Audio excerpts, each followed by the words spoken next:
Hi this is Tishu and I welcome you to this platform जहां हम discuss कर रहे हैं अपनी साइंस की सीरीज़ सीटेट के लिए। और आज हमारा डे 5 है। ठीक है, तो आज हम डिस्कस करेंगे अपना next topic that is respiratory system. इससे पहले हमने दो टॉपिक डिस्कस किए हैं, digestive system and circulatory system. Digestive system and circulatory system along with their PYQs। ठीक है, हमने फर्स्ट वीडियो में डाइजेस्टिव सिस्टम डिस्कस किया था, सेकंड में इसके MCQs, थर्ड में फिर सर्कुलेटरी सिस्टम, फोर्थ में सर्कुलेटरी सिस्टम के MCQ। जितने भी प्रीवियस ईयर में PYQs आए हुए हैं इन दोनों टॉपिक में वो हमने डिस्कस किए हैं along with some other extra questions जो आ सकते हैं, जिनके आने की पॉसिबिलिटी है। ठीक है, और आज हमारा है डे 5 जहाँ हम डिस्कस करेंगे रेस्पिरेटरी सिस्टम। ठीक है, जो बच्चे नए हैं, फर्स्ट टाइम जुड़े हैं इस चैनल से, तो उनको एक और बात बता दूं कि हमारी दो सीरीज़ चल रही हैं। एक तो सीटेट वाले बच्चों के लिए ये वाली सीरीज़, एक और सीरीज़ है जिसका नाम है साइंस सीरीज़ 2025। तो जो बच्चे गवर्नमेंट टीचिंग एग्ज़ाम की तैयारी कर रहे हैं, चाहे वो KVS हो, NVS है, DSSS है, या कोई भी स्टेट टीचिंग एग्ज़ाम है, तो उन सभी एग्ज़ाम को ध्यान में रखते हुए ये सीरीज़ फ्रेम की गई है। ठीक है, तो इसमें भी हम टॉपिक वाइज विद PYQ, जितने भी PYQ आए होते हैं आपके टीचिंग एग्ज़ाम में, उनसे क्वेश्चन लेके क्वेश्चन फ्रेम किए हुए हैं मैंने, तो वो हम डिस्कस कर रहे हैं। वहाँ पे हमारे दो चैप्टर हो गए, एक माइक्रो ऑर्गेनिज्म और एक लाइट। थर्ड चैप्टर हम करेंगे इलेक्ट्रिसिटी। ठीक है, माइक्रो ऑर्गेनिज्म हम कर चुके हैं एंड लाइट चैप्टर किया है। थर्ड हम करेंगे इलेक्ट्रिसिटी। पहले यहाँ पे ये रेस्पिरेटरी सिस्टम कर ले, नेक्स्ट फिर उस सीरीज़ में डिस्कस कर लेंगे इलेक्ट्रिसिटी चैप्टर। ठीक है, तो आज रेस्पिरेटरी सिस्टम टॉपिक डिस्कस करेंगे और नेक्स्ट हम फिर इसके MCQs कर लेंगे, जितने PYQs आए होंगे आपके सीटेट में वो डिस्कस कर लेंगे। ठीक है, आई होप यहाँ तक की बात सबको क्लियर होगी।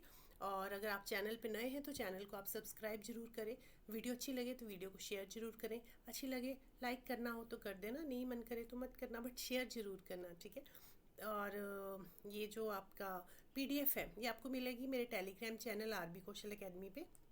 ओके, और इसमें सारे नोट्स, जितनी भी प्रीवियस वीडियोस थी उनके सब पे PPT PDF भी मैंने इसी में ऐड किए हैं। तो आप इस चैनल को ज्वाइन करें, वहाँ से आप ये PDF ले सकते हैं। ये PDF बिल्कुल फ्री ऑफ कॉस्ट है, आपको कुछ पे नहीं करना इसके लिए। ठीक है, तो आज का ये हमारा टॉपिक है। आपको एक बार बता देती हूँ हम क्या क्या डिस्कस करने वाले हैं। रेस्पिरेशन डिस्कस करेंगे, ठीक है, टाइप्स ऑफ रेस्पिरेशन डिस्कस करेंगे, फिर ब्रीदिंग क्या है, मैकेनिज्म ऑफ ब्रीदिंग, उसके बाद human respiratory system, how do we breathe. ठीक है, ह्यूमन का रेस्पिरेटरी सिस्टम तो हम डिस्कस कर ही रहे हैं। जो लोअर ऑर्गेनिज्म है, एनिमल्स हैं, उनमें रेस्पिरेशन कैसे होती है वो डिस्कस करेंगे।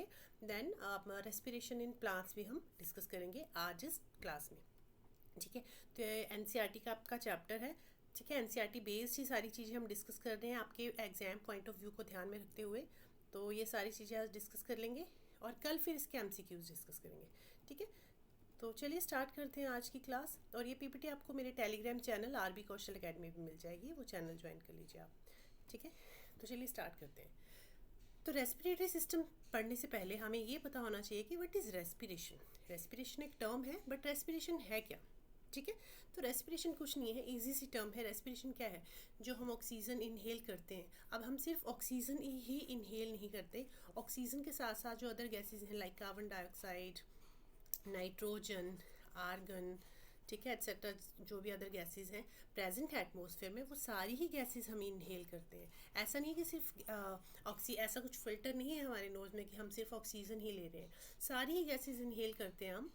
ठीक है, इनहेल करके जो हमारी बॉडी है वो ऑक्सीजन को यूज़ कर लेती है, और जो बाकी वेस्ट गैसेस हैं, कार्बन डाइऑक्साइड, नाइट्रोजन, आर्गन, जिसकी हमारी बॉडी को नीड नहीं है, तो इन गैसेस को वो नोज़ के थ्रू एक्सहेल कर देती है। ठीक है, ये गैसेस इनहेल होती हैं, बट ऑक्सीजन हमारी बॉडी यूज़ कर लेती है, रख लेती है, और बाकी के गैसेस जो है जिनको बॉडी की नीड नहीं है, बॉडी को इनकी नीड नहीं है, तो ये इन गैसेस को एक्सहेल कर देती है। ठीक है, ये होगी एक बात। अब रेस्पिरेशन में हो क्या रहा है, रेस्पिरेशन प्रोसेस है क्या एक्चुअली।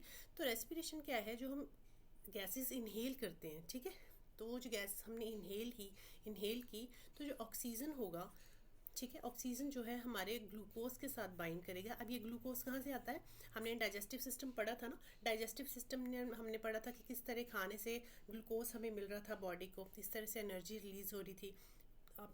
मैंने बताया था आपको कि हमने खाना खाया, ठीक है, फिर ईसोफेगस से होता हुआ हमारे स्टमक में गया, स्टमक से स्मॉल इंटेस्टाइन से लार्ज इंटेस्टाइन। तो स्मॉल इंटेस्टाइन में क्या हो रहा था, एब्जॉर्प्शन हो रहा था ना, जहाँ पे विलाई प्रेजेंट थी, फिंगर लाइक प्रोजेक्शन इस तरह से, इसके अंदर यहाँ कैपिलरीज प्रेजेंट थे। तो डाइजेस्टेड फूड जो था उसको, ये जो विलाई के अंदर कैपिलरीज हैं, यहाँ जो ब्लड प्रेजेंट है, वो तो फूड था वो ये विलाई जो है एब्जॉर्व कर लेती है, और विलाई इसको एब्जॉर्व करके सारे बॉडी पार्ट्स में भेज देती है। तो सारे बॉडी पार्ट्स में, टिश्यूज़ में और सेल्स में वो इस ग्लूकोज को भेज देती है, ठीक है। इस ग्लूकोज को भेज दिया। अब सेल के अंदर क्या प्रोसेस हो रही है, ये ऑक्सीजन आई, ऑक्सीजन कौन भेज रहा है, रेस्पिरेशन के थ्रू जो ऑक्सीजन हमारे सेल में आ रही है, ऑक्सीजन यहाँ से आई, ग्लूकोज कहाँ से आया, हमारे डाइजेस्टिव सिस्टम ने ग्लूकोज भेज दिया, ठीक है। सेल के अंदर हो रही है सारी प्रोसेस। और इनको लेके कौन आता है, हमने अभी हाँ सर्कुलेटरी सिस्टम पढ़ा, उसमें हमने पढ़ा था कि blood carry food and nutrients to our body, ठीक है। ब्लड कैरी करके लाता है, इन ऑक्सीजन को भी ब्लड कैरी कर रहा है, ग्लूकोज को भी ब्लड कैरी करके हमारी बॉडी के सेल और टिश्यूज़ में पहुंच जाता है, ठीक है। तो सेल और टिश्यू में ऑक्सीजन भी आ गया, कहाँ से आया, डाइजेस्टिव सिस्टम ने भेजा। ऑक्सीजन रेस्पिरेटरी सिस्टम के थ्रू आई, ग्लूकोज जो है डाइजेस्टिव सिस्टम के थ्रू आया with the help of blood, जो कि ब्लड सर्कुलेशन में हमने पढ़ा है सर्कुलेटरी सिस्टम में कि ब्लड किस तरह से सर्कुलेट कर रहा है चीज़ें हमारी बॉडी में, ठीक है। ये दोनों चीज़ें आ गई। अब सेल के अंदर अब क्या होगा, देखिए अब क्या होगा, ग्लूकोज और ऑक्सीजन जब बाइंड करेंगे तो ये ब्रेक डाउन होंगे किसमें, कार्बन डाइऑक्साइड में, वाटर में, प्लस एटीपी जो कि एनर्जी है। एटीपी क्या है, एडिनोसिन ट्राइफॉस्फेट, एटीपी की फुल फॉर्म है एडिनोसिन ट्राइफॉस्फेट, ठीक है। और वन ग्लूकोज मॉलिक्यूल से हमें कितनी एनर्जी मिलती है, कितने एटीपी मिलते हैं, तो 38 एटीपी एनर्जी मिलती है हमें, ठीक है। वन ग्लूकोज से 38 एटीपी हमें मिल रहे हैं, ठीक है। तो ये तो हो गया रेस्पिरेशन प्रोसेस में जब ऑक्सीजन ग्लूकोज से बाइंड हो रहा है और हमारी बॉडी को जो एनर्जी मिल रही है, तो उसी को हम रेस्पिरेशन कह रहे हैं। अब ये जो कार्बन डाइऑक्साइड और वाटर है, कार्बन डाइऑक्साइड तो रेस्पिरेटरी सिस्टम के थ्रू बाहर चला जाएगा, कार्बन डाइऑक्साइड पहले हार्ट में जाएगा, हार्ट फिर उसको रेस्पिरेटरी सिस्टम में भेजेगा और फिर वो नोज़ के थ्रू बाहर चला जाएगा। अब ये जो वाटर है, वाटर जो हमारी बॉडी एब्जॉर्व कर लेगी, सम अमाउंट ऑफ वाटर जो है इसके साथ कार्बन डाइऑक्साइड के साथ वेपर्स के थ्रू बाहर निकल जाएगा, और कुछ जो वाटर है हमारी बॉडी एब्जॉर्व कर लेगी, ठीक है। यहाँ तक की चीज़ें समझ आ गई। एटीपी हमारी बॉडी यूज़ कर रही है, कार्बन डाइऑक्साइड एक्सहेल हो रहा है, वाटर भी हमारी बॉडी यूज़ कर रही है। अब इसके साथ साथ सम अमाउंट ऑफ हीट भी प्रोड्यूस होता है, some amount of heat is also produced over here, because respiration जो है it is exothermic process. Respiration क्या है, एक्सोथर्मिक प्रोसेस है। एक्सोथर्मिक मीन्स ऐसी प्रोसेस जहाँ पे प्रोसेस रिएक्शन होने के बाद some amount of heat energy is also released. तो एक्सोथर्मिक प्रोसेस है क्योंकि रेस्पिरेशन में सम अमाउंट ऑफ हीट जो है वो भी रिलीज होती है, ठीक है। कार्बन डाइऑक्साइड, वाटर, एटीपी के साथ साथ some amount of heat is also release in our body. और रेस्पिरेशन प्रोसेस जो है it is a cellular respiration. Why it is cellular respiration, because ये सेल के अंदर हो रही है, टिश्यूज के अंदर हो रही है, that's why you can say it is cellular respiration, ठीक है। समझ आ गया रेस्पिरेशन क्या है। रेस्पिरेशन क्या है कि हमारे सेल में, हमारे टिश्यू में जब ऑक्सीजन जो है ग्लूकोज के साथ बाइंड करेगा तो ये एनर्जी की फॉर्म में कन्वर्ट हो जाएगा, उसी को हम रेस्पिरेशन कह रहे हैं। अब एनर्जी के साथ साथ इसमें और क्या क्या चीज़ें रिलीज होती हैं, carbon dioxide plus water plus heat. अभी कार्बन डाइऑक्साइड जो है हम एग से रेस्पिरेटरी सिस्टम हार्ट में जाएगी, कार्बन डाइऑक्साइड जो है ब्लड हार्ट में लेके जाएगा, फिर हार्ट से रेस्पिरेटरी सिस्टम में, फिर रेस्पिरेटरी सिस्टम में नोज़ के थ्रू ये बाहर चली जाएगी, ठीक है। और वाटर हमारी बॉडी एब्जॉर्व कर लेगा, एटीपी, तो हमारी बॉडी इस एनर्जी को यूज़ कर रही है। वन ग्लूकोज मॉलिक्यूल में 38 एटीपी एनर्जी मिलती है हमें, ठीक है। यहाँ तक की बात क्लियर होगी। रेस्पिरेशन क्या है सबको समझ आ गया। It is a process of, एक मिनट डिलीट कर दो।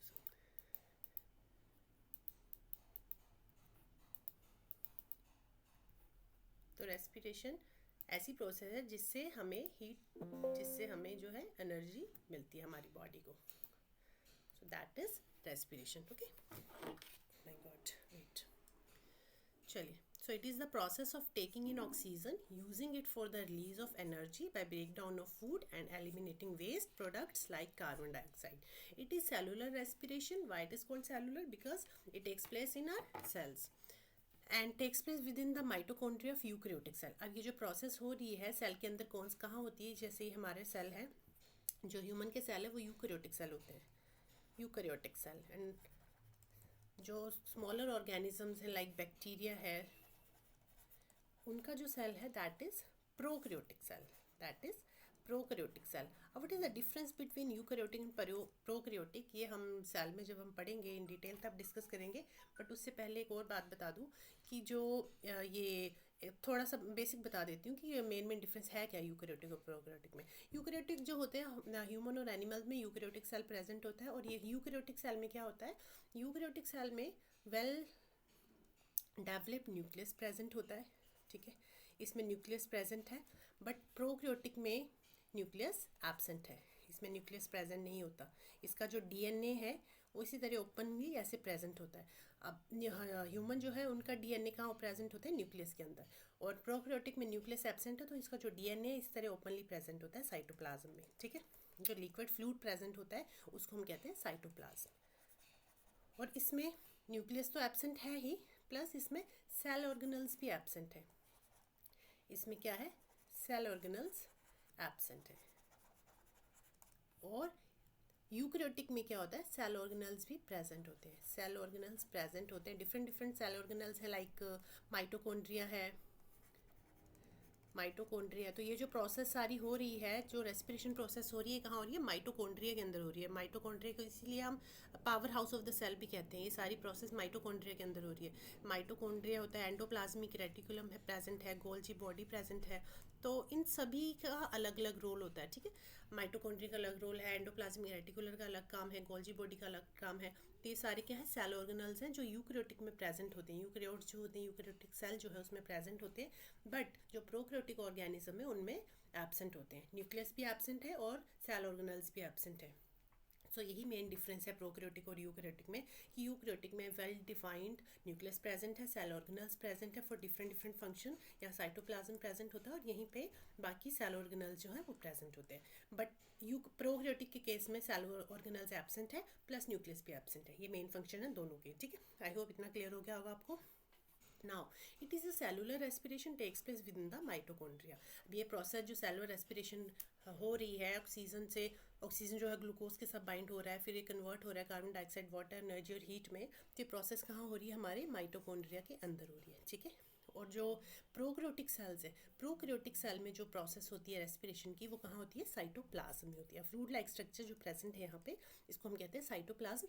इसमें जो है साइटोप्लाज्म में होती है, क्योंकि माइटोकॉन्ड्रिया इसमें एब्सेंट होता है, ठीक है। I hope respiration is clear to all of you कि रेस्पिरेशन क्या है। ऐसी प्रोसेस है जब ग्लूकोज जो है ऑक्सीजन के साथ बाइंड कर रहा है और ये कन्वर्ट कर रहा है कार्बन डाइऑक्साइड, वाटर और एटीपी में। ATP adenosine triphosphate. एक ग्लूकोज में कितने एटीपी मिलते हैं हमारी बॉडी को, 38 एटीपी, ठीक है। एंड ठीक है, तो I hope respiration is clear to all of you now. चलिए अब नेक्स्ट चलते हैं टाइप्स ऑफ रेस्पिरेशन में। There are two types of respiration, एक है एरोबिक रेस्पिरेशन, एक है anaerobic respiration. Now aerobic respiration में क्या होता है, एरोबिक रेस्पिरेशन एक केमिकल प्रोसेस है। एरोबिक रेस्पिरेशन वही है कि हमारे सेल के अंदर जो ग्लूकोज है ऑक्सीजन के साथ बाइंड कर रहा है, और it converts into carbon dioxide, water and ATP plus heat. तो इसी को हम क्या कह रहे हैं, इसी को हम कह रहे हैं एरोबिक रेस्पिरेशन। और इट इज़ एक्सोथर्मिक प्रोसेस, क्योंकि इसमें हीट रिलीज होती है। रेस्पिरेशन जो है एक्सोथर्मिक है, मैंने अभी बताया। क्वेश्चन आ सकता है कि जो रेस्पिरेशन प्रोसेस है वो एक्सोथर्मिक है या एंडोथर्मिक है। तो जो रेस्पिरेशन है that is exothermic process, because इसमें हीट रिलीज होती है, ठीक है। तो एरोबिक रेस्पिरेशन जो है ऑक्सीजन की प्रेजेंट में जो रेस्पिरेशन हो रही है उसे कहते हैं एरोबिक रेस्पिरेशन। और एनारोबिक रेस्पिरेशन में क्या होता है, एनारोबिक रेस्पिरेशन जो है ऑक्सीजन की एब्सेंस में हो रही होती है, ठीक है। इतना सा डिफरेंस है दोनों में। Aerobic respiration is chemical process that use oxygen to create energy from food. It occurs in the mitochondria of most cell including those of human, plants and animals, ठीक है। ये हो गया एरोबिक रेस्पिरेशन। अब anaerobic respiration में क्या है, anaerobic respiration is a type of cellular respiration that occurs in the absence of oxygen. Aerobic respiration तो in the presence of oxygen हो रही थी, बट एनारोबिक रेस्पिरेशन जो है it happens in absence of oxygen, where organism break down glucose into alcohol and carbon dioxide with the release of energy. क्या होता है कि जो एब्सेंस ऑफ ऑक्सीजन जो रेस्पिरेशन हो रही है उसको कह रही है एनारोबिक रेस्पिरेशन। और ये एनारोबिक रेस्पिरेशन जो है कुछ सिंपल ऑर्गेनिजम्स है उनके अंदर होती है, जैसे लाइक ईस्ट और सम बैक्टीरिया जो है उनके अंदर क्या हो रहा है, एनारोबिक रेस्पिरेशन हो रही है। उन जिन ऑर्गेनिज्म के अंदर एनारोबिक रेस्पिरेशन हो रही है उन्हें हम कहते हैं एनारोब्स, ठीक है। और हमारी बॉडी जो है, हमारी बॉडी में भी एनारोबिक रेस्पिरेशन होती है, वो भी आगे नेक्स्ट स्लाइड में देखते हैं कि कैसे हो रही है, ठीक है। उसमें क्या रिलीज हो रहा है। जब एनिमल्स में, हमारे ह्यूमन बींग्स में, हमारी मसल्स में जब एनारोबिक रेस्पिरेशन होती है तो क्या होता है, ग्लूकोज जो है कन्वर्ट होता है लैक्टिक एसिड प्लस एनर्जी में in the absence of oxygen. और जो लोअर ऑर्गेनिजम्स हैं लाइक ईस्ट है या बैक्टीरिया है, उनमें जब रेस्पिरेशन हो रही है, एनारोबिक रेस्पिरेशन हो रही है in the absence of oxygen, oxygen के एब्सेंस में हो रही है, in the absence of oxygen, तो इस केस में क्या रिलीज हो रहा है, अल्कोहल रिलीज होता है, कार्बन डाइऑक्साइड और एनर्जी, ठीक है। जब एनिमल्स के अंदर हो रहा है तो लैक्टिक एसिड रिलीज हो रहा है प्लस एनर्जी रिलीज हो रही है, बट जो लोअर ऑर्गेनिजम्स है उनके अंदर हो रहा है तो उनके अंदर क्या रिलीज हो रहा है, alcohol plus carbon dioxide plus energy, तीनों चीज़ें जो है रिलीज हो रही हैं लोअर ऑर्गेनिज्म में, अल्कोहल, कार्बन डाइऑक्साइड और energy. But animals, human beings के केस में क्या हो रहा है, जब ग्लूकोज एनारोबिक रेस्पिरेशन हो रही है जब हमारी बॉडी में, तो glucose is converting to lactic acid plus energy, ठीक है, समझ आ गया। ह्यूमन बींग्स और एनिमल्स के केस में glucose is converted into lactic acid plus energy, ठीक है। But in case of yeast और बैक्टीरिया क्या हो रहा है, glucose is converted into ethanol, carbon dioxide और एनर्जी। ये चीज़ें याद रखनी है।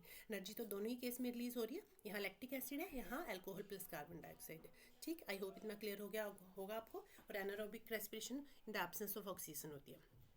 अब हमारी जो बॉडी है, हमारी जो मसल्स हैं, उनमें एनारोबिक रेस्पिरेशन कब होता है, उनमें एनारोबिक रेस्पिरेशन होता है जब हम कोई हैवी एक्सरसाइज करते हैं, हमारी बॉडी काफ़ी वर्कआउट कर रही है, ठीक है, तो हमारी बॉडी को ज़्यादा ऑक्सीजन की ज़रूरत होती है, ज़्यादा हमारी बॉडी जो है ज़्यादा ऑक्सीजन की डिमांड फुलफिल नहीं कर पाती है उस टाइम। तो क्या होता है, तो उस टाइम क्या होता है, in the absence of oxygen जो है रेस्पिरेशन हो रही होती है, वो कैसे, जो ग्लूकोज है वो लैक्टिक एसिड में कन्वर्ट हो जाता है in the absence of oxygen, ठीक है, क्योंकि हमारी बॉडी जो है ऑक्सीजन की डिमांड पूरी नहीं कर पा रही है। तो in the absence of oxygen ये रेस्पिरेशन हो रही है, जिससे हम कह रहे हैं एनारोबिक रेस्पिरेशन। और जब ये एब्सेंस ऑफ ऑक्सीजन में रेस्पिरेशन होगी तो ग्लूकोज किस में कन्वर्ट होगा, लैक्टिक एसिड और एनर्जी में, ठीक है। तो ये एनर्जी हमारी बॉडी यूज़ करेगी। बट जब एरोबिक रेस्पिरेशन हो रहा था तो हम देख रहे थे कि वन जो ग्लूकोज था, वन ग्लूकोज मॉलिक्यूल से हमें कितनी एनर्जी मिल रही थी, 38 ATP मिल रहे थे। But in case of anaerobic respiration क्या होता है, ग्लूकोज मॉलिक्यूल जो है उससे हमें कितनी, एनारोबिक रेस्पिरेशन जब हो रही है in the absence of oxygen जब हो रही है तो हमें कितने ATP मिल रहे हैं, 2 ATP, बहुत ही कम अमाउंट ऑफ एनर्जी मिलती है। बट कुछ ना होने से कुछ होना तो अच्छा है, कुछ तो मिल रहा है एटलीस्ट, ठीक है। तो वन ग्लूकोज से 2 ATP मिलते हैं in the case of anaerobic respiration. और anaerobic respiration absence of oxygen होती है, और इसमें क्या है, लैक्टिक एसिड, ग्लूकोज किस में कन्वर्ट होता है, लैक्टिक एसिड में प्लस एनर्जी में। अभी जो लैक्टिक एसिड है, जब हमारी मसल्स में जब लैक्टिक एसिड का अमाउंट ज़्यादा हो जाता है तो आपने देखा होगा, फील किया होगा आपने, हमें ना क्रैम्प्स, हमें पेन सी होती है कुछ पार्ट्स में, जैसे लेग्स में, बैक में या फिर आर्म्स में, एक हमें क्रैम्प सा फील होता है, पेन सा होता है। वो किस वजह से होता है, वो बिकॉज ऑफ लैक्टिक एसिड की प्रोडक्शन की वजह से होता है, वो हमें पेन और क्रैम्प्स, ठीक है। चलिए यहाँ देखिए, यहाँ दिखाती हूँ। मसल फटीग एंड क्रैम्प्स कब होता है, the buildup of lactic acid can use muscle fatigue, pain and even cramps, ठीक है। जब हमारी बॉडी में ज़्यादा लैक्टिक एसिड प्रोड्यूस होगा तो हम, उससे क्या होता है, हमारी बॉडी में क्रैम्प्स आ जाते हैं, इस तरह से हमें पेन होना शुरू हो जाता है, ठीक है। अब इसको, पेन को हम कैसे रिड्यूस कर सकते हैं, या तो हल्की मसाज करते हैं हम उस पोर्शन पे जहाँ हमें क्रैम्प्स हो रहे हैं, हम मसाज करते हैं ज़ोर ज़ोर से। कई बार ऐसा तब भी हो जाता है विंटर्स में या समर्स में भी हो जाता है, कई लोगों को सोए भी हमारी जो हमें क्रैम्प्स आ जाते हैं, तो हम फिर मसाज करते हैं। मसाज करने के बाद क्या, उस एरिया का जो है ब्लड सर्कुलेशन बढ़ जाता है, ब्लड सर्कुलेशन बढ़ जाता है और सप्लाई ऑफ ऑक्सीजन बढ़ जाएगी उस जगह पे। तो उससे क्या होगा, फिर जो लैक्टिक एसिड इकट्ठा हुआ होगा यहाँ पे, जो लैक्टिक एसिड इकट्ठा हो गया होगा ड्यू टू एनारोबिक रेस्पिरेशन, तो ये अगेन कन्वर्ट हो जाएगा कार्बन डाइऑक्साइड और वाटर में, फिर हमें इस पेन से रिलीज हो जाता है, हमें पेन से रिलीफ मिल जाता है, ठीक है। So we get relief from cramps after hot water bath और massage which increases the circulation of blood in the muscles. As a result the supply of oxygen to the muscle cell increases, results in break down of lactic acid into carbon dioxide and water, ठीक है। इतना समझ आ गया सबको कि जो cramps आ रहे हैं वो क्यों आ रहे हैं, because of production of lactic acid, ठीक है। और क्यों हो रहा है production of lactic acid, anaerobic respiration हो रही है हमारी बॉडी में, that's why lactic acid produce हो रहा है, ठीक है। और एनारोबिक रेस्पिरेशन कब होता है, इन एब्सेंस ऑफ ऑक्सीजन होता है। आई होप दोनों रेस्पिरेशन समझ आ गया होगा। रेस्पिरेशन आपको समझ आ गया क्या है। 2 टाइप्स ऑफ रेस्पिरेशन हमने किया, एरोबिक रेस्पिरेशन और एनारोबिक रेस्पिरेशन। तो आई होप दोनों ही चीज़ें आपको क्लियर होगी होंगी। अब आएंगे नेक्स्ट स्टेप पे, दैट इज़ ब्रीदिंग। अच्छा, एक और बात बता दूँ, जो रेस्पिरेशन है एंड जो ब्रीदिंग है, respiration and breathing both are different. दोनों सेम नहीं है, ये दोनों डिफरेंट है। रेस्पिरेशन तो सेल के अंदर हो रही है जहाँ पे एनर्जी रिलीज हो रही है, बट ब्रीदिंग क्या है, नॉर्मल इनहेल और एक्सहेल जो हम कर रहे हैं गैसेस का, that is breathing. Breathing is inhale और exhale of gases. Respiration is जो सेल के अंदर एनर्जी यूज़ हो रही है, प्रोडक्शन ऑफ एनर्जी हो रहा है, जहाँ पे ब्रेक डाउन हो रहा है ग्लूकोज प्लस ऑक्सीजन का, और हमें हमारी बॉडी को एनर्जी मिल रही है, दैट इज़ रेस्पिरेशन जो सेल के अंदर हो रहा है। इंटरनल रेस्पिरेशन, सेलुलर रेस्पिरेशन जिसे हम कह रहे हैं, जो सेल के अंदर हो रही है। And breathing is normal inhale और exhale. Inhale and exhale of gases is called breathing. Okay, so the process of taking in oxygen and releasing carbon dioxide, vital for organism to obtain energy from food. This process involves inhalation, taking in air, exhalation, give out air with the help of respiratory organs like nose, lungs and diaphragm. अब ये जो inhale और exhale हम कर रहे हैं, ये इसके लिए हमारा कौन हेल्प कर रहा है, हमारा रेस्पिरेटरी सिस्टम हेल्प कर रहा है। और रेस्पिरेटरी सिस्टम में कौन कौन से ऑर्गन्स हमारे हेल्प कर रहे हैं, नोज, लंग्स एंड डायफ्राम, वो आगे हम डिटेल में पढ़ेंगे कैसे। ठीक है, next is breathing rate. Breathing rate क्या है, breathing rate is actually the number of breaths person takes place in 1 minute. 1 minute में पर्सन कितनी बार ब्रीथ कर रहा है, ठीक है, कितनी बार इनहेल और एक्सहेल कर रहा है, that is called breathing rate. तो जो एक नॉर्मल ह्यूमन होता है, नॉर्मल ब्रीदिंग रेट जो है अडल्ट की, that is 16 to 18 breaths per minute. ठीक है, अगर उसकी नॉर्मल ब्रीदिंग रेट जो है, जो नॉर्मल ब्रीदिंग है, अगर कभी हमें फीवर है, हमारी बॉडी ठीक नहीं है, या हम काफ़ी टायर्ड है, उस टाइम तो जो है हमारी ब्रीदिंग रेट अलग होगी। बट नॉर्मल केस में जो ब्रीदिंग रेट है, that is 16 to 18 breaths per minute. और चिल्ड्रन में ये कितना होता है, 20 to 30 ब्रीथ्स पर मिनट। ठीक है, ना समझ आ गया ब्रीदिंग रेट क्या है। 1 मिनट में हम कितनी बार इनहेल और एक्सहेल कर रहे हैं, तो जो नॉर्मल पर्सन है, एडल्ट है, उसमें 16 to 18 टाइम्स करते हैं 1 मिनट में। बच्चों में 20 to 30 ब्रीथ्स होती हैं पर मिनट में। ठीक है, ना समझ आ गया ब्रीदिंग। नेक्स्ट हम करेंगे mechanism of breathing. Mechanism of breathing में 2 स्टेप्स इन्वॉल्व हैं, one is inspiration, one is expiration. Inspiration means inhale, expiration means exhale. ठीक है, इसका सेकंड नाम इंस्पिरेशन और एक्सपिरेशन का सेकंड नाम इनहेल और एक्सहेल है।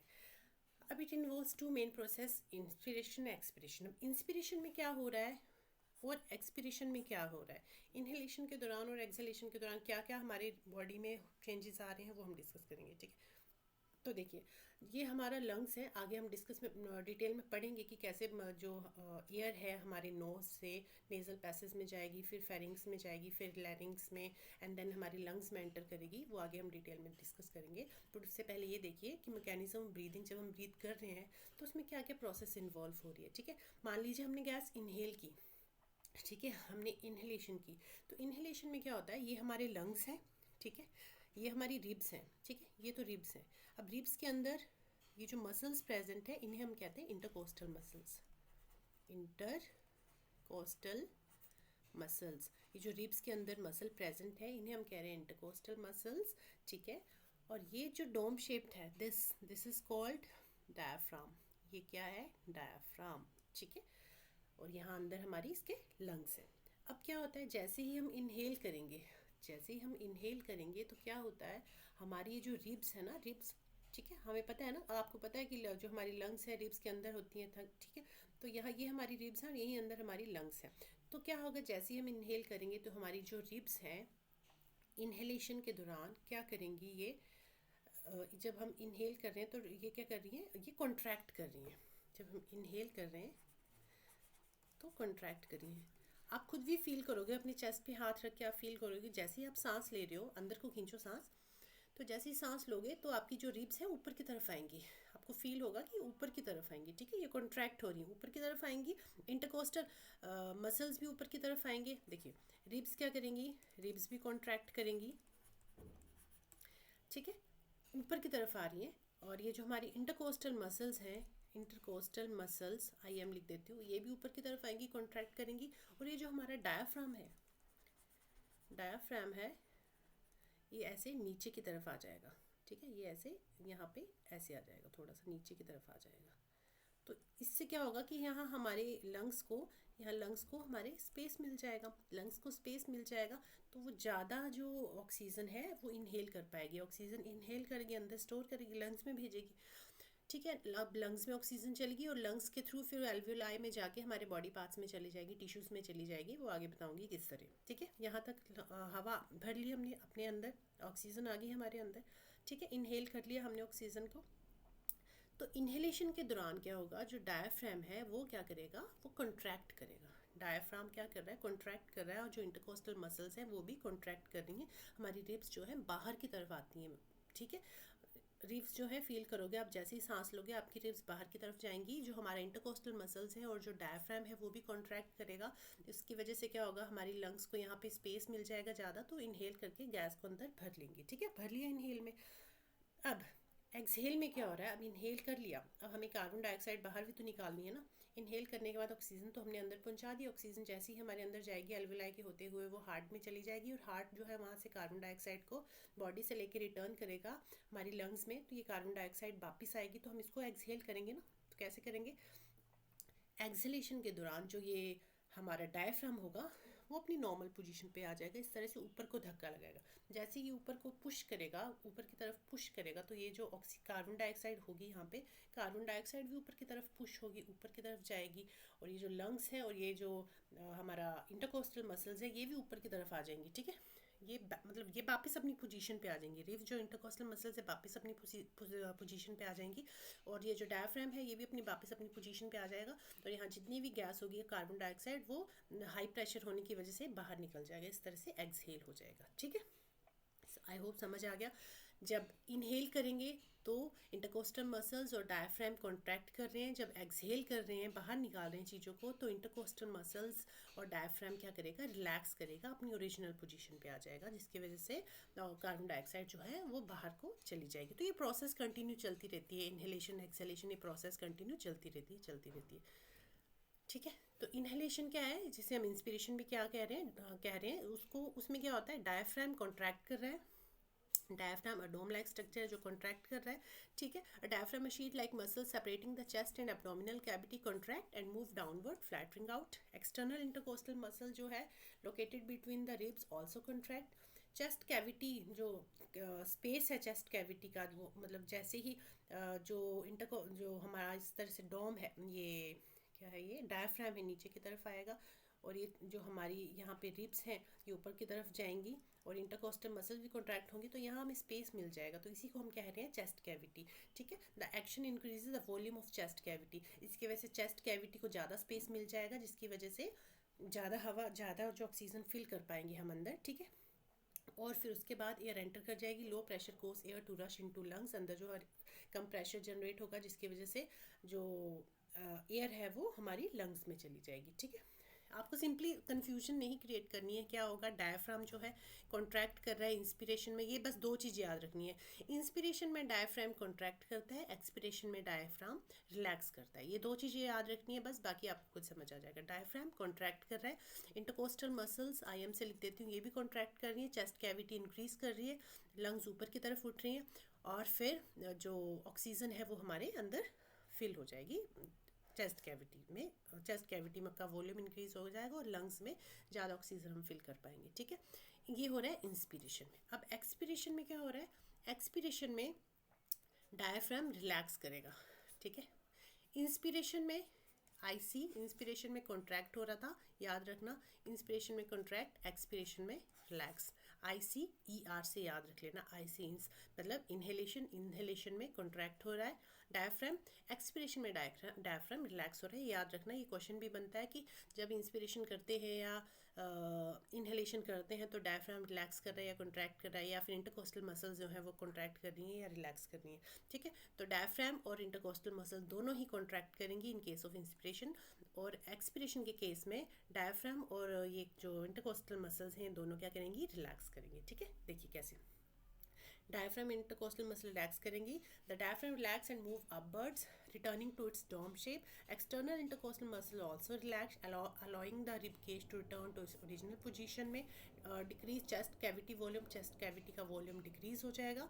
द हायर प्रेशर फोर्सेज, जो अंदर हायर प्रेशर क्रिएट होगा उसकी वजह से जो है ऑक्सीजन जो है लंग्स उसको बाहर निकाल देंगे थ्रू द नोज. ठीक है, समझ आ गया. बस इतनी सी कहानी है इंस्पिरेशन और एक्सपिरेशन की. दो चीज़ें याद रखनी है, बार बार बता रही हूँ. इंस्पिरेशन में आईसी कॉन्ट्रैक्ट हो रही हैं चीज़ें. कौन कौन सी चीज़ें? डायफ्राम और इंटरकोस्टल मसल्स और रिब्स भी ऊपर की तरफ उठ रही हैं. ठीक है. और एक्सपिरेशन में क्या हो रहा है? एक्सपिरेशन में डायफ्राम और जो इंटरकोस्टल मसल दोनों ही रिलैक्स करेंगी और जो रिब्स हैं वो अपनी ओरिजिनल पोजीशन पे आ जाएंगी. ये दो चीज़ें याद रखनी है आपको. ठीक है. चलिए, नेक्स्ट मैकेनिज्म ऑफ ब्रीदिंग हो गया. नेक्स्ट हम करेंगे ह्यूमन रेस्पिरेटरी सिस्टम. अब ह्यूमन रेस्पिरेटरी सिस्टम में कैसे जो है एयर हमारे नोज़ में नोस्ट्रल से होते हुए कैसे पास करेगी वो देखते हैं. देखिए, मैंने आपको पहले ही बताया हम सिर्फ ऑक्सीजन ही लेते. हमसे भी ऐसा कहते हैं कि हाँ हम ऑक्सीजन इनहेल कर रहे हैं, बट ऑक्सीजन के साथ साथ हम बाकी गैसेस भी इनहेल करते हैं, जैसे कार्बन डाइऑक्साइड है, आर्गन है, नाइट्रोजन है. तो जितनी भी गैसेस एटमॉस्फेयर में प्रेजेंट है वो भी हमारे ऑक्सीजन के साथ साथ एंटर तो करती हैं, बट जब कार्बन डाइऑक्साइड रिलीज होती है हमारी बॉडी से तो कार्बन डाइऑक्साइड के साथ साथ वो सारी गैसेस भी बाहर निकल जाती हैं. ठीक है, क्योंकि हमारी बॉडी को उनकी नीड नहीं होती तो वो उन गैसेस को बाहर निकाल देती है, सिर्फ ऑक्सीजन को यूज़ करती है. ठीक है. तो ये हो गया नॉस्ट्रल्स. नॉस्ट्रल से होते हुए इस तरह से गैसेस अंदर जाएंगी, ऑक्सीजन अंदर गई, ये नेज़ल पैसेज है, पैसेज के थ्रू फिर ऑक्सीजन आएगी फेरिंग्स में, फेरिंग्स से गई लैरिंग्स में, लैरिंग्स से ट्रैकिया, ट्रैकिया में ऐसे रिंग लाइक स्ट्रक्चर होता है इस तरह से, ट्रैकिया से फिर वो चली जाएगी. अब ये जो लंग्स के दो पार्ट्स हैं इनको हम कहते हैं ब्रोंकाई. ठीक है, ये जो ब्रांचेस के लिए ये जो ब्रांचेस सब टू पार्ट्स में डिवाइड हो रहा है इसको हम कहते हैं ब्रोंकाई.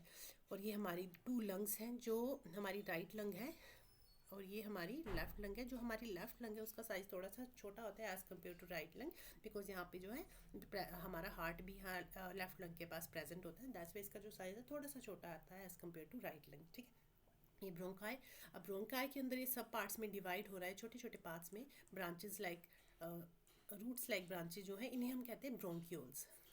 ये जो रूट्स लाइक ब्रांचेस हैं इन्हें हम कहते हैं ब्रोंक्यूल्स. और ये जो ब्रोंक्यूल्स है यहाँ पे एल्वियोलाई प्रेजेंट होता है, और एल्वियोलाई ये क्या है? एल्वियोलाई प्रेजेंट है. और इस तरह एल्वियोलाई के ऊपर इस तरह से हमारी ब्लड कैपिलरीज प्रेजेंट होती है जहाँ से एक्सचेंज ऑफ गैसेज होता है. ठीक है, इतना समझ आ गया.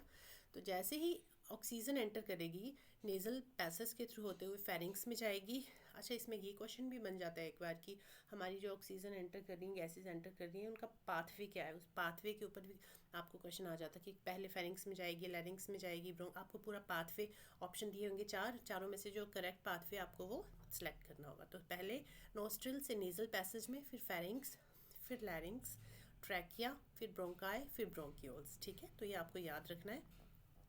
और एक और चीज़, यहाँ पे लैरिंग्स के पास यहाँ पे एक एपिग्लोटिस प्रेजेंट होता है, फ्लैप लाइक स्ट्रक्चर प्रेजेंट होता है. वो क्यों प्रेजेंट होता है कि ताकि जब हम खाना खाते हैं तो वो खाना जो है हमारी विंड पाइप में ना चला जाए, तो उसके लिए यहाँ पे यहाँ पे लैरिंग्स के पास एपिग्लोटिस नाम का एक फ्लैप प्रेजेंट होता है. जैसे हम खाना खाते हैं तो ये फ्लैप बंद हो जाता है ताकि जो खाना है हमारे लंग्स में ना जाए, हमारे गले साथ इसमें रेस्पिरेटरी सिस्टम में ना चला जाए, हमारे लैरिंग्स में ना चला जाए. तो ये फ्लैप यहाँ से बंद हो जाता है. इस फ्लैप को क्या कहते हैं? एपिग्लोटिस. ठीक है, ठीक है. तो हवा यहाँ से जाएगी, खाना इसके अंदर ना जाए इसके लिए फ्लैप बंद हो जाता है. ठीक है, इतना समझ आ गया. नेज़ल पैसेज, नोज से होता हुआ नेज़ल पैसेज के थ्रू होता हुआ हवा कहाँ गई? ऑक्सीजन कहाँ गई? फेरिंग्स में, फिर लैरिंग्स में, फिर ट्रैकिया में, ट्रैकिया के बाद कहाँ गई? ब्रोंकाई, ब्रोंकाई के बाद जो सब पार्ट्स हैं ब्रोंक्यूल्स, ब्रोंक्यूल्स के बाद एल्वियोलाई जहाँ पे ब्लड कैपिलरीज प्रेजेंट है. और ब्लड कैपिलरीज यहाँ पे क्या होता है? एक्सचेंज ऑफ गैसेज होता है थ्रू डिफ्यूजन. ठीक है, चलिए अब समझ लेते हैं. यही लिखा हुआ है आगे कि वी टेक इन ऑक्सीजन, हम ऑक्सीजन लेंगे फ्रॉम द एटमॉस्फेयर, ऑक्सीजन लेंगे from the atmosphere with our nostrils. The nostrils open into the nasal chamber through a nasal passage. This chamber then opens into pharynx, a part which is the common passway for air and food. यहाँ से air भी पास होती है, food भी पास होता है pharynx के through.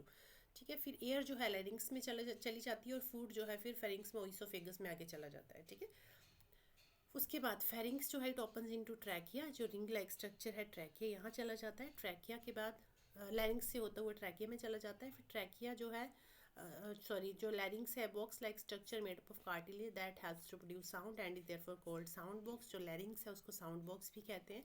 अच्छा, उसके बाद ट्रैकिया के, लैरिंग्स के बाद ट्रैकिया, और ट्रैकिया के बाद कहाँ चला जाएगा ये, ब्रोंकाई में। तो यहाँ पे बीच में एक एपिग्लोटिस प्रेजेंट होता है which prevents the entry of food into लैरिंग्स। खाना जो है लैरिंग्स में ना चला जाए तो ये एपिग्लोटिस जो कवर है ये बंद हो जाता है।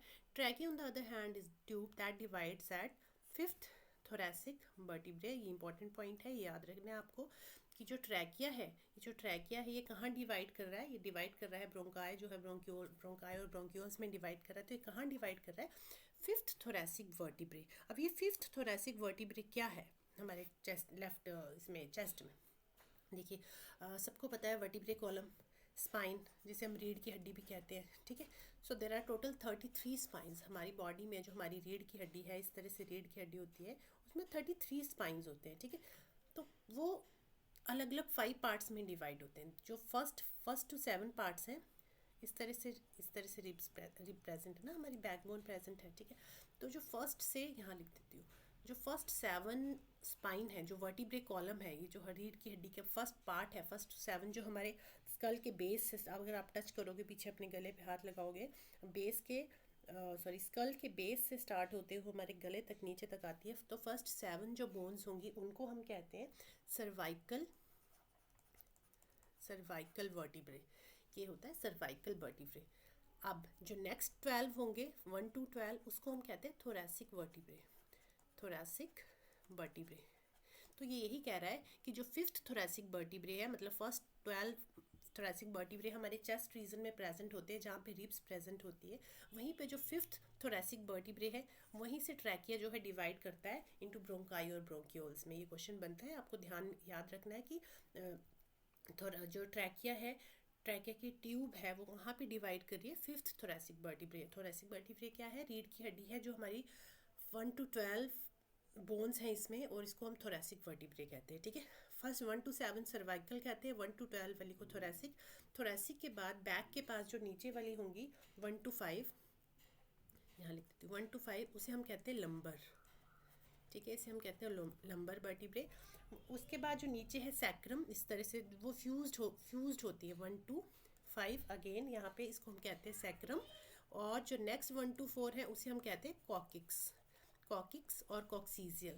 तो ये टोटल मिला के टोटल 33 वर्टिब्रे हो जाते हैं। 12 + 7 19, 19 + 5 24, फिर 24 और 5 29, 30, फिर ये सारी मतलब टोटल मिला के होती हैं 33। इसको मैंने गलत ऐड कर दिया, 12, 13, 14, 15, 16, 17, 19, 19 + 5 20, 21, 22, 23, 24, 24 और 25 29, 29 और 4 33, 30, 31, 32, 33। तो टोटल 33 रीढ़ की हड्डियों में 33 वर्टिब्रल कॉलम्स प्रेजेंट होते हैं। हर हिस्से को हमने अलग अलग नाम दिया हुआ है। जो ऊपर वाला है गले का 1 to 7 दैट इज सर्वाइकल, जो नेक्स्ट है दैट इज, ठीक है। तो ये इनका अलग अलग नाम है, अलग अलग पार्ट में डिवाइड है। 1 to 7 सर्वाइकल, 1 to 12 जो है चेस्ट रीजन वाली थोरैसिक वेन, तो उसके नीचे जो है 5 जो है लंबर, उसके नीचे सैक्रम, और नीचे उसके हिप रीजन पे 1 से 4 तक कॉकिक्स। तो इसको अलग अलग पास में अलग अलग नाम दिए हुए हैं। और जो मेन पॉइंट है यहाँ आपको ये याद रखना है, ये सारी चीज़ें हम जब वर्टिब्रल कॉलम पढ़ेंगे तब इन डिटेल पढ़ेंगे, बट अभी आपको ये याद रखना है कि जो ट्रैकिया है वो फिफ्थ थोरैसिक वर्टिब्रे पे डिवाइड होता है, ठीक है। थोरैसिक वर्टिब्रे मैंने बता दिया क्या है, जो हमारे चेस्ट रीजन है जहाँ पे रिब्स प्रेजेंट होती है, वहाँ पे वर्टिब्रे जो ट्रैकिया है वो डिवाइड हो रहा है 2 ट्यूब्स में, वहीं पे हम उसी को हम कह रहे हैं थोरैसिक कैविटी, थोरैसिक वर्टिब्रे, ठीक है। अच्छा, उसके बाद फिर ब्रोंकाई, और ब्रोंकाई के बाद फिर ये सब पार्ट्स में डिवाइड होती है ट्यूब लाइक स्ट्रक्चर, जैसे रूट्स लाइक स्ट्रक्चर जो है इसको हम कहते हैं ब्रोंक्यूल्स। और ब्रोंक्यूल्स पे एल्वियोलाई प्रेजेंट है इस तरह से, और alveoli surrounded by blood capillaries, ठीक है, जहाँ पे एक्सचेंज ऑफ गैसेज होता है थ्रू डिफ्यूजन। इतनी समझ आ गई। अब bronchus divide multiple times to give rise to secondary and tertiary bronchi which ultimately give rise to thin terminal structure called bronchioles. ये सारी कहानी मैंने बता दी आपको। Terminal bronchioles then give rise to a number of vascular bag like structure called alveoli. Around 500 million alveoli present होते हैं हमारे लंग्स में। मतलब यहाँ जो एल्वियोलाई प्रेजेंट होते हैं हमारे लंग्स में, ब्रोंक्यूल्स में अराउंड 500 मिलियन एल्वियोलाई प्रेजेंट होते हैं, ठीक है। और ये जो है it is surrounded by thin capillaries. जहाँ पे एक्सचेंज ऑफ गैसेस होता है थ्रू, किसके थ्रू होता है, कैपिलरीज के through. Exchange of gases through diffusion, ये भी इंपॉर्टेंट पॉइंट है कि क्या हो रहा है, एक्सचेंज ऑफ गैसेस कैसे हो रहे हैं यहाँ पे, तो डिफ्यूजन के थ्रू हो रहा है, जहाँ चीज़ें हाई कंसनट्रेशन से, डिफ्यूजन मीन हाई कंसनट्रेशन से लो कंसनट्रेशन की ओर जाती हैं। ठीक है, इतना आई होप सबको समझ आ गया होगा। अब ऑक्सीजन एल्वियोलाई में जाके यहाँ पे एल्वियोलाई से कैपिलरीज में जाएगी, और कैपिलरी के थ्रू फिर वो कहाँ जा रही है, कैपिलरी के थ्रू वो हार्ट में जा रही थी, मैंने बताया था ना, हार्ट में जा रही थी, ऑक्सीजनेटेड ब्लड आ रहा था यहाँ पे लेफ्ट आर्टरी में, फिर ऑक्सीजनेटेड ब्लड यहाँ लेफ्ट वेंट्रिकल में जाएगा, लेफ्ट वेंट्रिकल के थ्रू ओटा के थ्रू होता हुआ फिर सारे बॉडी पार्ट्स में ये ऑक्सीजनेटेड ब्लड हमारा ब्लड जो है कैरी करके ले जाता है। और ब्लड क्या है, फिर वहाँ से deoxygenated blood means carbon dioxide, oxygen को छोड़ आएगा और कार्बन डाइऑक्साइड को वापस ले आएगा। तो वो जो कार्बन डाइऑक्साइड है वापस यहाँ पे राइट आर्टरी के थ्रू आती है, पल्मोनरी आर्टरीज को लेके आ रही थी, और यहाँ वेन से होता है, वो कौन सी वेन, सॉरी वीना केवा लेके आ रही थी, और पल्मोनरी आर्टरी जो है इसको फिर लंग्स की तरफ ले जाती है। ये सारी चीज़ें हमने सर्कुलेटरी सिस्टम में डिटेल में पढ़ी है। ठीक है, तो यहाँ एक्सचेंज ऑफ गैसेस हो रहा है। समझ आ गई बात सबको?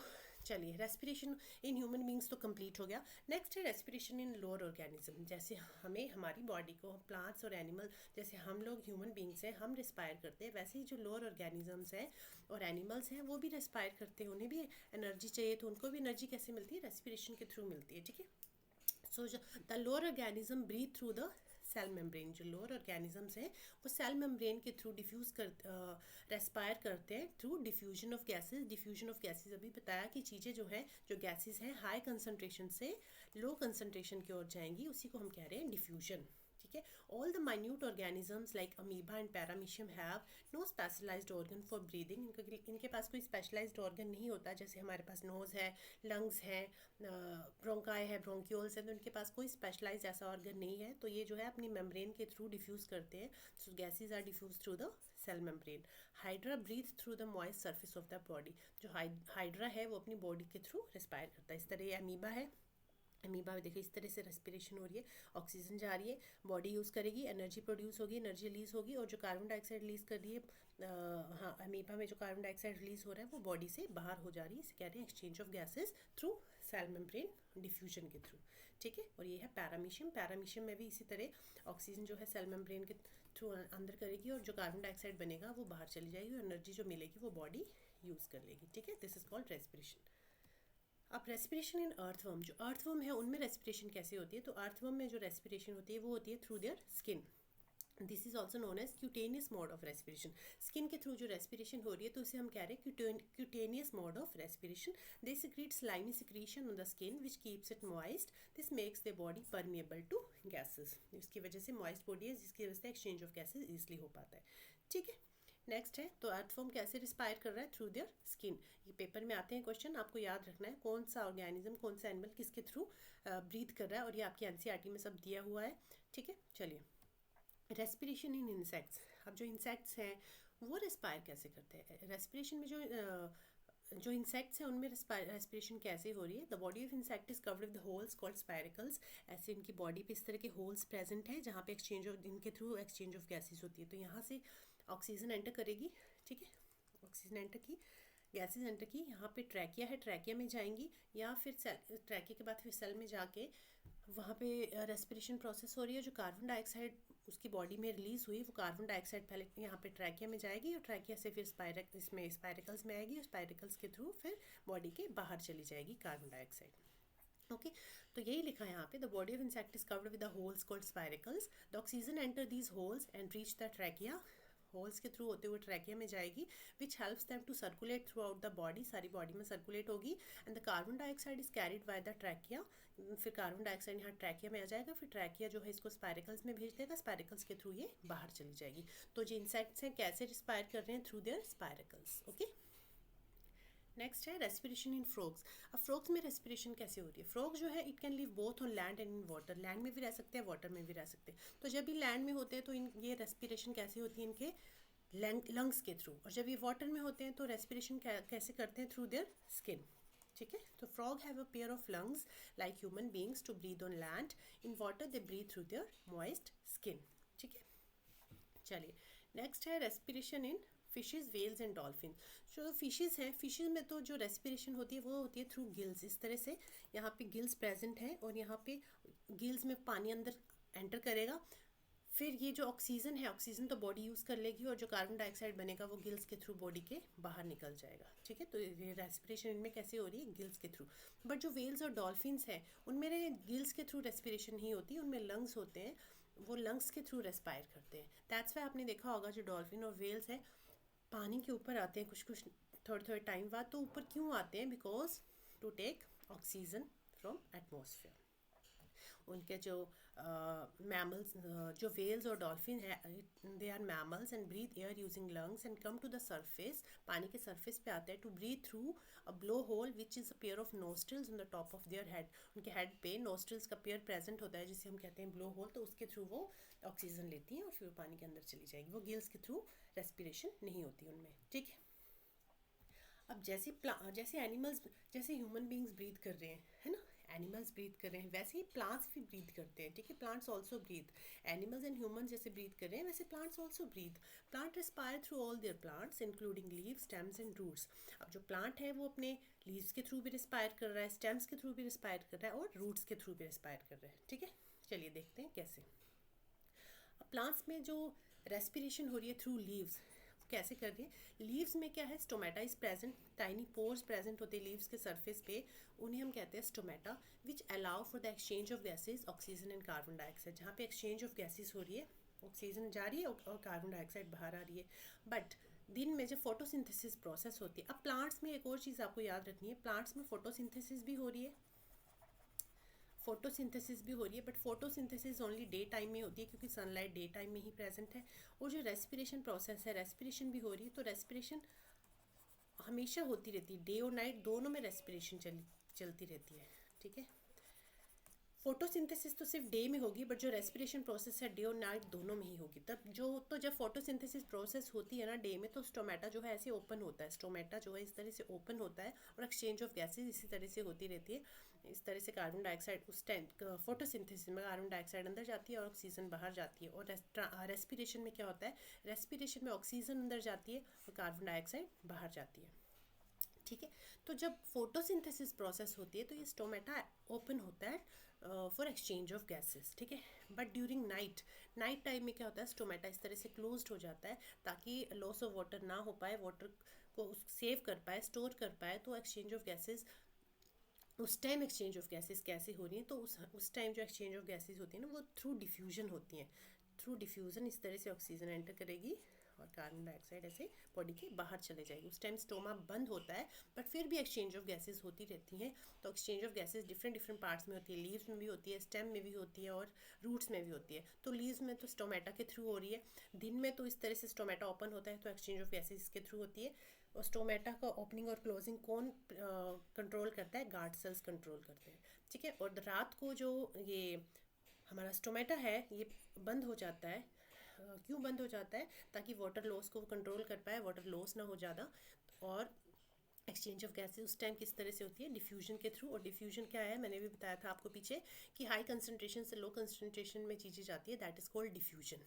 ठीक है, चलिए अब रेस्पिरेशन थ्रू स्टेम्स। अब स्टेम में रेस्पिरेशन कैसे होती है, तो स्टेम्स में इस तरह से डॉट डॉट डॉट देखे आपने देखे होंगे, उन्हें हम कहते हैं लेंटिकल्स। तो स्टेम में जो रेस्पिरेशन हो रही है वो कैसे हो रही है, this through this opening, this is called lenticels. ठीक है, तो गैस एक्सचेंज लेंटिकल्स के थ्रू होती है। फिर ऑक्सीजन एंटर करेगी, कार्बन डाइऑक्साइड बाहर जाएगी। तो रेस्पिरेशन कैसे हो रही है, लेंटिकल्स के थ्रू। फोटोसिंथेसिस तो सिर्फ लीव्स में ही होती है बिकॉज ऑफ क्लोरोफिल। क्लोरोफिल एक ग्रीन पिगमेंट प्रेजेंट होता है लीफ में, तो फोटोसिंथेसिस लीफ में ही हो रही है। और लीफ वो खाना बना के जाइलम के थ्रू नहीं सॉरी फ्लोएम के थ्रू सारे बॉडी पार्ट्स में, प्लांट्स के बॉडी पार्ट्स में, जैसे स्टेम में, रूट्स में, लीफ में, सब में भेज देता है, ट्रांसफर कर देता है, रूट्स में भी। ठीक है, तो खाना जो बना रहा है वो तो फोटोसिंथेसिस की प्रोसेस में ही बन रहा है, फोटोसिंथेसिस की प्रोसेस में डे टाइम में ही खाना बन रहा है और वो फिर सारे बॉडी पार्ट्स में भेज देता है। बट जो रेस्पिरेशन की प्रोसेस है डे और नाइट दोनों में ही चलती रहती है। तो लीव्स में रेस्पिरेशन अलग हो रहा है, स्टेम्स में अलग हो रहा है एंड रूट्स में अलग हो रहा है। तो रूट्स में जो रेस्पिरेशन हो रहा है इन प्लांट्स वो कैसे होता है, रूट हेयर के थ्रू। जो रूट्स में नीचे रूट हेयर्स प्रेजेंट होते हैं उनके थ्रू उनके थ्रू रेस्पिरेशन होता है। Root absorb oxygen from the air spaces, soil में जो ऑक्सीजन प्रेजेंट है तो वो रूट हेयर उस ऑक्सीजन को एब्जॉर्ब कर लेते हैं, जिसको फिर वही रेस्पिरेशन के लिए यूज़ करते हैं। और रेस्पिरेशन चाहे प्लांट हो, एनिमल हो, या माइक्रो ऑर्गेनिजम्स और कुछ भी हो, रेस्पिरेशन की प्रोसेस वही है कि जो ग्लूकोज है ऑक्सीजन मॉलिक्यूल के साथ बाइंड करेगा और ये कन्वर्ट करेगा carbon dioxide, water plus energy in the form of ATP and plus some amount of heat also released. Respiration as I told you कि रेस्पिरेशन क्या है, एक एक्सोथर्मिक प्रोसेस है, ठीक है। तो रेस्पिरेशन प्रोसेस तो यही रहेगी सब में।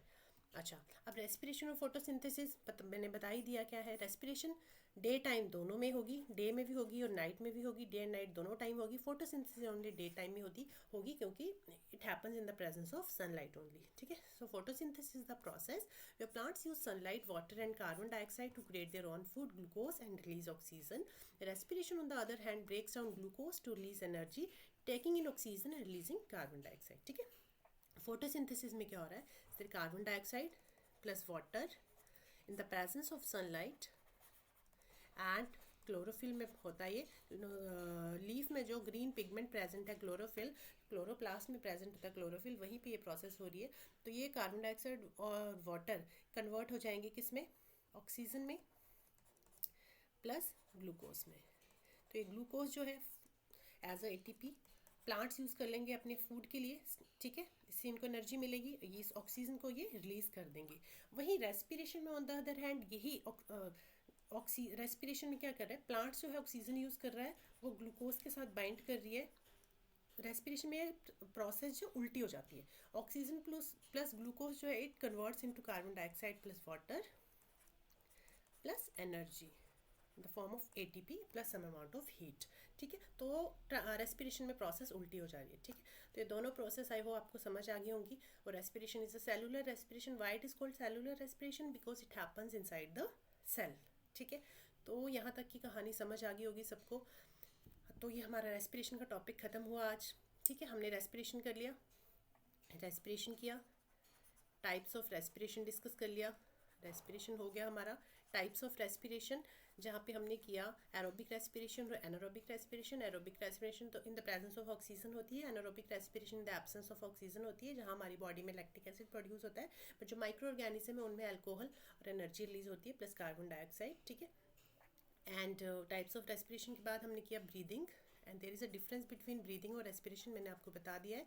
ब्रीदिंग जो है इंटरनल रेस्पिरेशन, एक्सटर्नल रेस्पिरेशन है, बाहर इनटेक और इनहेल और एक्सहेल ऑफ गैसेज जो है, दैट इज ब्रीदिंग। रेस्पिरेशन जो है सेलुलर रेस्पिरेशन है, जो सेल के अंदर हो रही है। और एक और चीज़ बता दूँ, जो रेस्पिरेशन प्रोसेस होती है ना, वो आपकी इनवॉलेंट्री रेस्पिरेशन है।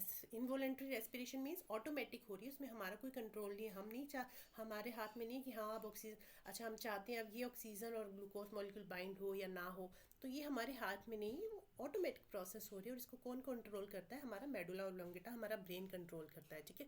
बट जो ब्रीदिंग है वो वॉलंटरी और इनवॉलंटरी दोनों ही है। कुछ टाइम के लिए हम ब्रीदिंग को कंट्रोल कर सकते हैं, कुछ टाइम तक कंटिन्यू नहीं रोक सकते, बट हाँ कुछ सेकंड्स तक हम होल्ड कर सकते हैं। बट रेस्पिरेशन को हम होल्ड नहीं कर सकते, इट इज़ इनवॉलंटरी प्रोसेस, ठीक है। चलो, रेस्पिरेशन हो गया, टाइप्स ऑफ रेस्पिरेशन हो गया, ब्रीदिंग हो गया, मैकेनिज्म ऑफ ब्रीदिंग कर लिया, जिसमें इनहेल और एक्सहेलेशन कर देख लिया आपने कि जब इनहेल करेंगे तो डायफ्राम क्या करेगा, कॉन्ट्रैक्ट करेगा, एक्सहेल करेंगे डायफ्राम और इंटरकॉस्टल मसल्स क्या करेंगी, रिलैक्स करेंगी, ठीक है। 1 2 3 थर्ड टॉपिक ये था मैकेनिज्म ऑफ ब्रीदिंग। उसके बाद हमने किया रेस्पिरेटरी सिस्टम, कि कैसे कैसे ऑक्सीजन जो है एंटर करेगी, लंग्स तक पहुंचेगी, लंग्स के थ्रू एल्वियोलाई से होते हुए कैसे वो हार्ट में जा रही है, ठीक है। रेस्पिरेटरी सिस्टम हो गया। उसके बाद हमने प्लांट्स में, एनिमल्स में कैसे रेस्पिरेशन, डिफरेंट एनिमल्स में रेस्पिरेशन कैसे हो रही है और प्लांट्स जो है कैसे रेस्पायर कर रहे हैं, तो ये सारे टॉपिक हमारे कवर हो गए। प्लांट जो है रूट, लीव्स, स्टेम और रूट्स तीनों के थ्रू रेस्पायर करते हैं, बट फोटोसिंथेसिस प्रोसेस सिर्फ लीव में ही होती है और फोटोसिंथेसिस ओनली डे टाइम में ही होगी, ठीक है। चलिए, तो ये सब हो गया कवर। अब किसी को कोई डाउट रह गया होगा इस चैप्टर में तो आप मुझे कमेंट कर देना, ठीक है। किसी टॉपिक में कोई कंफ्यूजन रह गया होगा, कुछ चीज़ समझ नहीं आई होगी तो आप मुझे कमेंट कर देना, उस टॉपिक को मैं फिर से एक्सप्लेन कर दूँगी, ठीक है।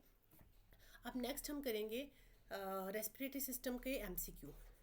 रेस्पिरेटरी सिस्टम के एमसीक्यू जितने भी PYQs आए होंगे प्लस कुछ एक्स्ट्रा जो क्वेश्चन आ सकते हैं वो सारे हम डिस्कस कर लेंगे। अराउंड 15 से 20 जितने भी क्वेश्चन होंगे वो सारे डिस्कस कर लेंगे अपनी नेक्स्ट वीडियो में, ठीक है। तो तब तक के लिए आप ये वीडियो देखिए, और पिछली वीडियो जिन बच्चों ने नहीं देखी है सर्कुलेटरी सिस्टम और हमारा डाइजेस्टिव सिस्टम, वो वीडियो भी आप ज़रूर देखें। प्लस अब यहाँ इस प्लेटफॉर्म पे हम सीटेट का जितना भी सिलेबस है वो सारा सिलेबस कवर करेंगे टॉपिक वाइज, ठीक है। टॉपिक करेंगे, फिर उससे रिलेटेड उसके क्वेश्चन कर लेंगे, जितने भी क्वेश्चन PYQ में आए होंगे या कुछ जो क्वेश्चन आने की पॉसिबिलिटी है वो सारे क्वेश्चन कर लेंगे। अराउंड 15 to 20 हर टॉपिक के 15 से 20 क्वेश्चन आपको मिल जाएंगे, ठीक है, हर टॉपिक के। तो सारे ही टॉपिक करेंगे। 6 to 8 के NCERT के जितना भी सिलेबस होता है आपके CTET में वो सारा हम टॉपिक यहाँ डिस्कस करेंगे। थ्योरी की बात कर रही हूँ, ठीक है, जो 20 मार्क्स की थ्योरी आती है। प्लस जो बच्चे नए जुड़े हैं जिनको नहीं पता, तो उनको एक और बात बता दूँ कि हमने जो है प्रीवियस सीरीज़ की थी, अभी 2024 का जो पेपर हुआ था उसमें दिसंबर 2024 का पेपर था, उसमें हमने प्रीवियस ईयर की सीरीज़ की है जिसमें 2018 से लेकर 2023 तक के सारे पेपर डिस्कस किए हैं। तो वीडियो की लिंक मैं आपको डिस्क्रिप्शन में डाल दूंगी, तो ये वीडियो भी आप ज़रूर कंसीडर करें, इससे आपको आइडिया लग जाएगा कि किस तरह के क्वेश्चन पूछे जाते हैं, ठीक है। तो चलिए अब मिलेंगे हम नेक्स्ट वीडियो में, जहाँ हम डिस्कस करेंगे रेस्पिरेटरी सिस्टम के PYQs। तब तक के लिए बाय बाय, टेक केयर।